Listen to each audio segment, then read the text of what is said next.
Professor Clarita Carlos, dating advisor ni PBBM. Binasag na ang katahimikan, pinasabog ang isang babala sa Senado.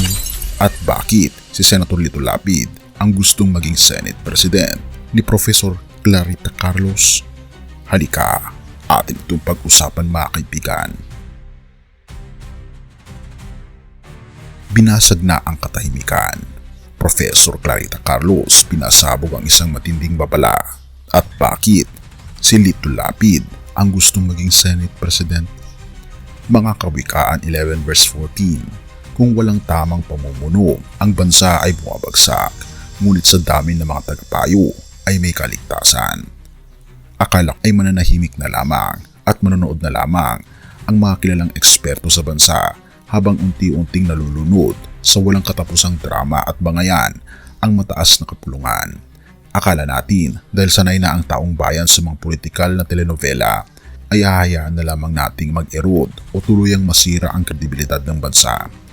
Pero sa isang matapang at prangkang panayam, tuluyang binasag ng tanyag ng political analyst at dating National Security Advisor ni Pangulong Bongbong Marcos ng ating bansa, si Professor Clarita Carlos, ang kanyang katahimikan upang magpasabog ng isang nakakatakot na babala kapag ipinagpapatuloy ng mga mambabatas ang pag-compromise sa kanilang institusyon para sa pansariling agenda.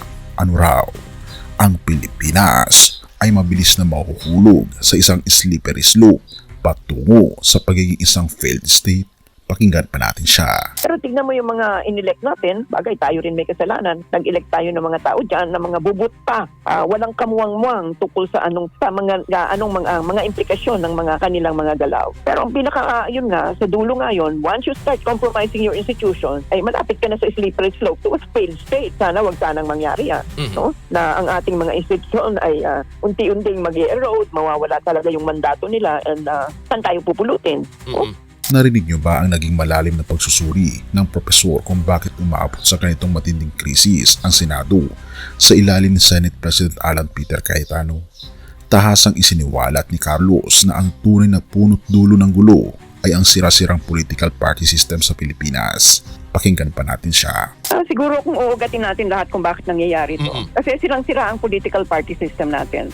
Nakita mo ang kanilang mga desisyon ay desisyon bilang individual. Kung meron tayong political party, ang political party ang mananaig dyan. Anong gagawin nila, anong polisiya nila, at susunod sila sa political party. Ang nangyayari ngayon ay kanya-kanya sila.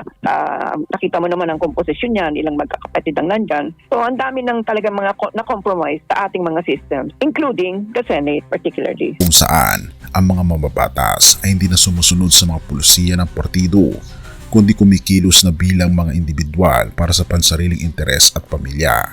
Pero hindi lang simpleng paninisi ang kanyang binitawan.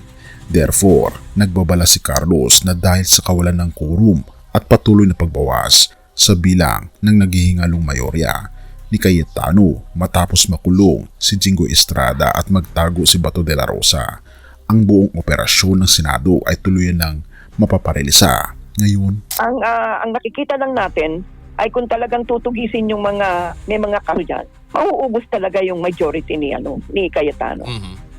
Mauubos talaga yan, isa-isa, si Villanueva, si Escudero, no? Yung mga Villar na meron ding kaso.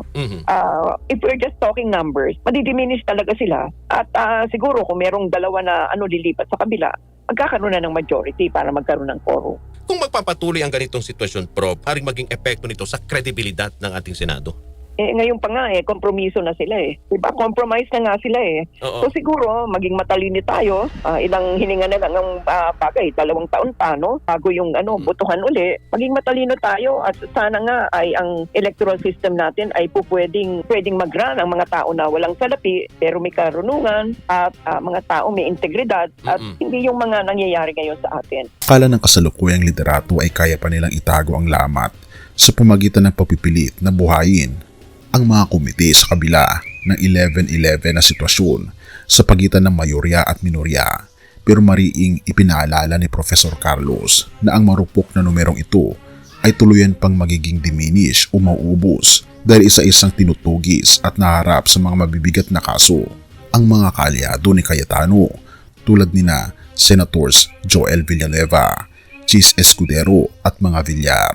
Therefore sa gitna ng matinding pagkayamot at galit ng taong bayan na sawang-sawa na sa pambabatang mga yan, binigyang diin niya na nawawalan ng respetuhan ang mga mamayan sa institusyon na dati ay pinamumunuan ng mga dunong at integridad tulad nila Tanyada at Salonga. Yan parang araw-araw parang telenovela and so talagang makikita mo, isipin mo, siguro bata ka pa nga, no? Opo. Nung panahon talaga ng mga sila Tanyada, si Salonga, etc. Walang mga ganyan ngayon sa Senate, no? Walang mga ganyan ngayon at makapagtataka kasi ang Senate, ang ibig sabihin, senatus, no? Ang mga nandyan, yung mga people who already have wisdom, yung meron ng nakatatanda, puro mga nakatatanda. Sinasabi ng ilang mambabatas na ang pagbabago ng liderato ay dapat idaan sa mas matinding labanan at kompromiso ng magkabilang panig.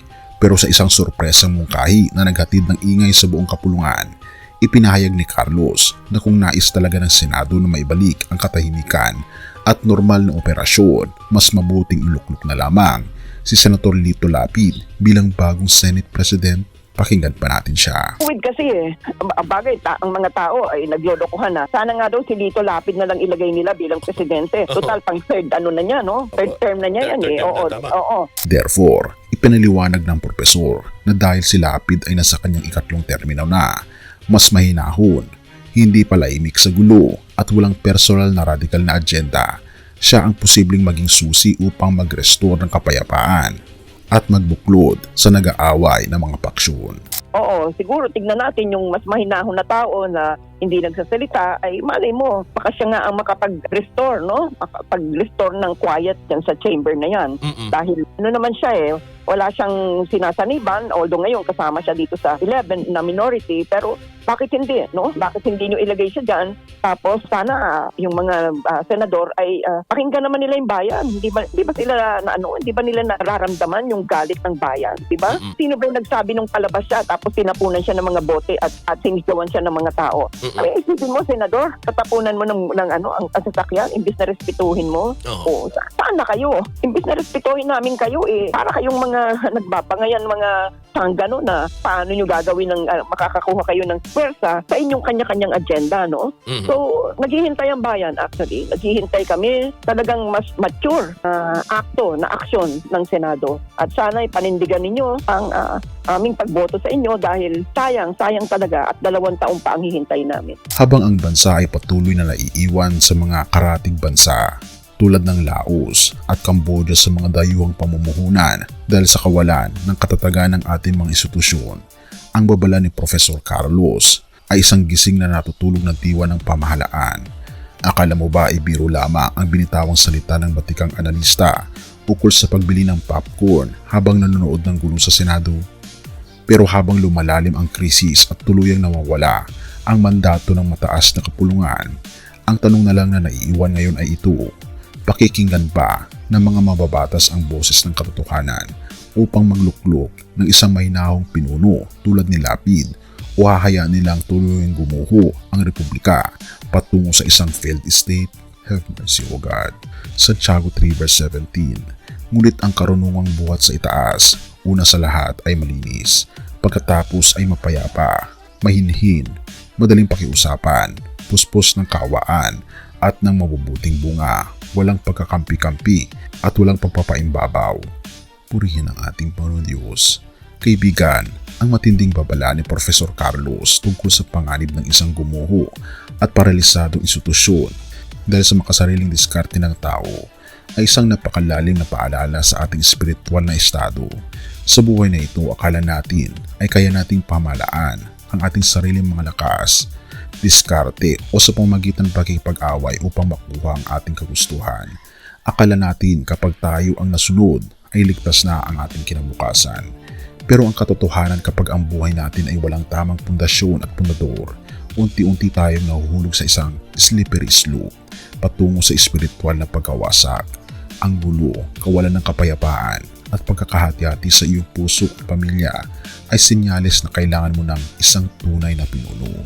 May isang great unifier at hari ng kapayapaan na naghihintay sa iyo ngayon, kaibigan. Walang iba kundi ang ating Panginoon Jesus. Ang ating Panginoon Jesus ang nag-iisang nagbibigay ng tunay na karunungan at hindi kailanman nagpapabaya sa kanyang nasasakupan.